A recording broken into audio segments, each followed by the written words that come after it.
আসসালামু আলাইকুম, সবাইকে শুভেচ্ছা অভিনন্দন। আর নতুন একখান ভিডিওতে মিশ্র ভাষায় মিশ্র প্রেক্ষাপটে আন্নাগুলোকে বিভিন্ন ধরনের কথা কই থাই।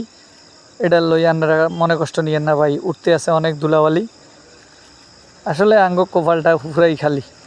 যাই হোক, সামনের দিকে ওই অগ্রসর এতারা দুইজন পালে উড়াইতে আছে। এতারা কিন্তু আর আপনে চাইতে অনেক দূরের পর। এটা কইতাম না, কারণ কাজের সঙ্গী চলে না কোনো টঙ্গি ভঙ্গি। আসলে হর দাফে আইয়েন দেখতে ইচ্ছেছেন খেয়ারগুলা মজুত করতেছি আমরা।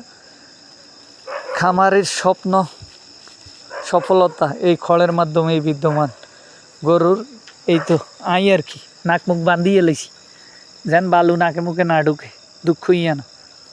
আসলে খামারের এই খড়ের সাথে সম্পর্ক কিনলেই জানেননি যে কাঁচা ঘাস তো সবসময় সংগ্রহ করা সম্ভব হয় না, বা 19-20 এই দিক সেই দিক হয়ে থাকে, তখন কিন্তু খড়েই সম্বল।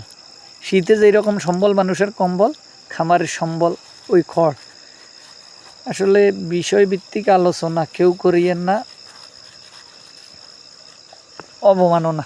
সামনে অগ্রসর হই, বিভিন্ন ধরনের কথা করি আমি পরিশ্রম, যতক্ষণ শরীরে থাকে দম। এই রকমই সবার সামনে উপস্থাপন করতেছি নিজের কাজ। এটাতে আমার নাই কোনো লাজ। ধন্যবাদ সকলকে।